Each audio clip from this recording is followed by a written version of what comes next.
A station covering all of the DMV. This is DC News Now. You're watching DC News Now at 9. Coming up, car keys being swiped from valet stands in Northwest. I feel like they were probably watching, saw he didn't lock it, and took advantage of it.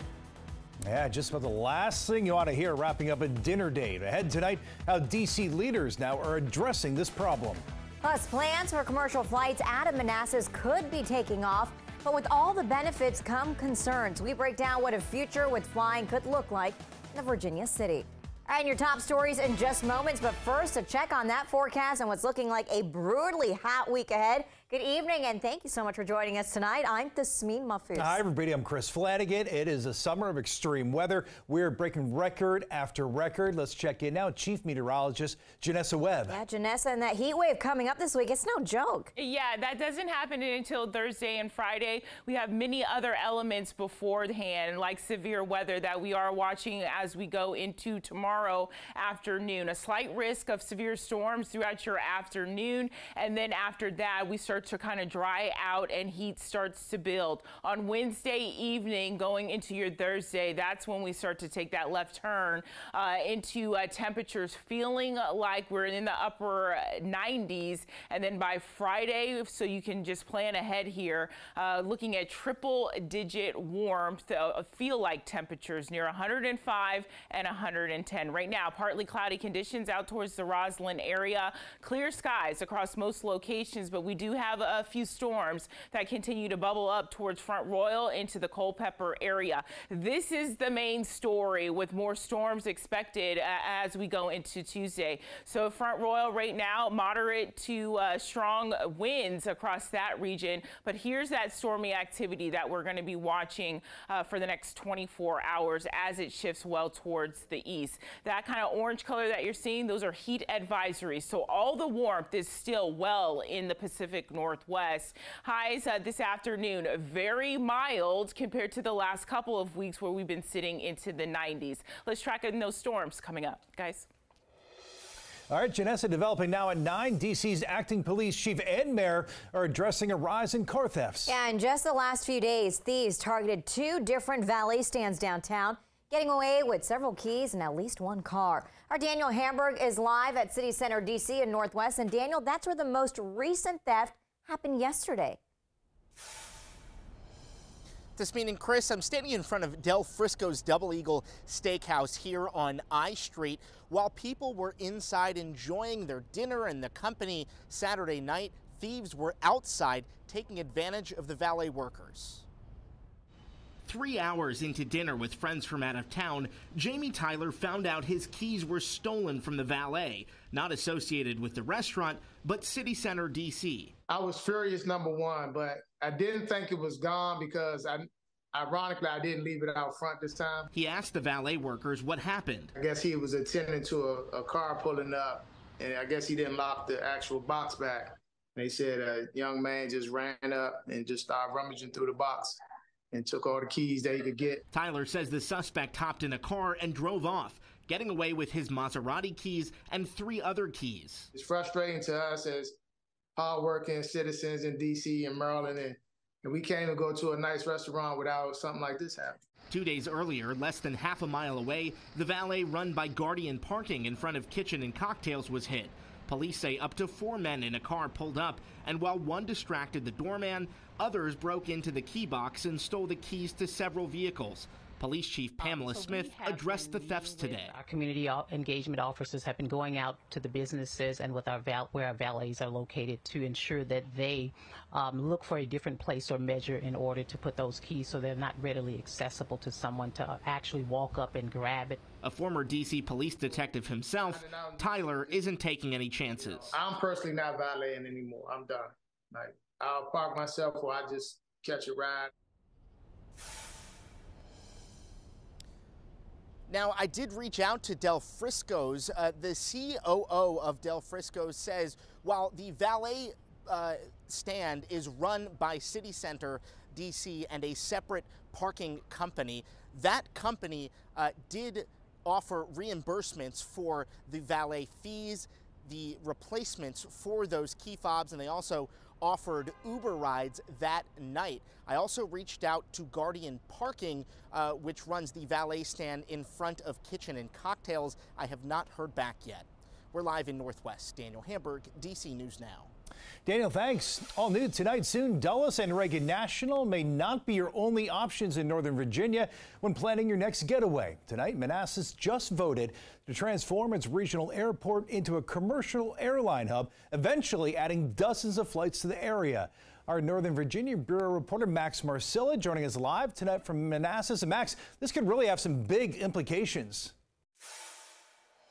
Yeah, both people who want this project and those who don't say that the impacts it could have and the vote that was taken tonight, the impacts that could have can be felt for decades. Again, just about 10-15 minutes ago, the council unanimously voted to approve this plan, setting it up for passage at its next meeting. But again, a very consequential vote and a potential change to this area.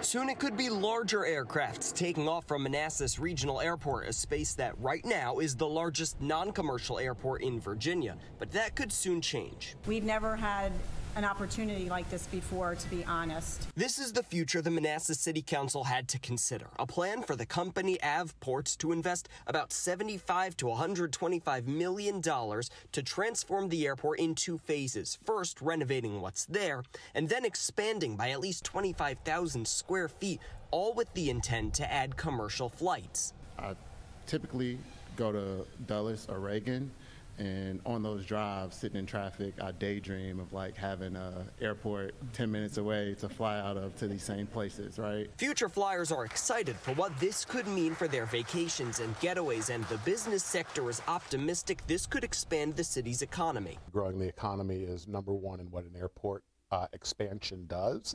But a plan like this can't take off without concerns, of which there were several. Jets departing an airport make noise, lots of it. There really needs to be a comprehensive study beforehand. Wilson Lee says the impact of noise the airport's neighbors will have to deal with could be too much. There were also concerns about traffic, safety, and the environment, all of which will be studied between tonight's vote and a potential groundbreaking. And that groundbreaking still a ways away. They say once all of the approvals go through, it'll still take 18 months. But when the project is done, the goal is for up to 30 commercial flights to leave from the Manassas Airport. Destinations, we don't know all of them. We do know that Florida is one of them. Reporting live in Manassas, Max Marcilla, DC News Now. All right, also happening now in Maryland. At least one person is on the run after allegedly killing a man inside an apartment in Silver Spring. Police were called to a building on Tohono Road and Lebanon Street just after 8 this morning. We're told the man was found unresponsive, showing signs of trauma. He was pronounced dead at the scene. Police are investigating the death as a homicide. No known suspects or motives at this hour. And still no arrests after a 29-year-old man was shot to death at a home in Alexandria. The shooting happened at a home on West Glebe Road. Now that's a few blocks away from Charles Barrett Elementary. Our Haley Milon spoke to several neighbors. One witness there told her they heard what sounded like multiple gunshots. Someone else said they could hear a woman yelling. It's always pretty shocking. I just want to make sure that I get in my house ASAP so that I'm not caught in it, but just sad. Now, police are still trying to piece together what led up to the shooting. For now, they believe there is no threat to the public.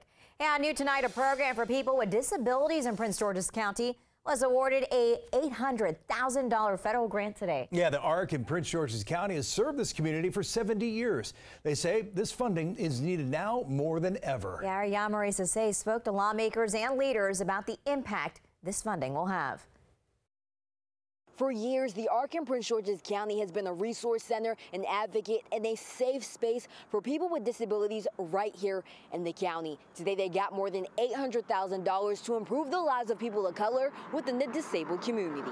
This is going to help change lives. On Monday, Maryland lawmakers presented the ARC of Prince George's County with a check for more than $800,000 to engage and connect with Black and brown people in the disability community and their families. We want to make sure that these individuals have the greatest chance for success and to achieve their God-given potential. For disability advocates like Nana Wilson, she sees this as an opportunity for a better life for herself and others. We have always had a disadvantage. This money helps us as African Americans become stronger, better, and show that we have ability to do work and positive in the community. Melanie Clark has worked at the Ark for years. She says lack of funding has prevented them from being able to offer more services to everyone, especially by reaching more of the Hispanic and African American community. We want to be in different places, and so that people can hear about this information, so they can help their loved one. They're going to be able to get the services they need, education, jobs. They also plan to use the money to help with job training and expand their services to help their clients become more independent. Gaining skills, continuing their education so that they can shoot for the good life. Reporting in Prince George's County, I'm Yamari Sase, DC News Now.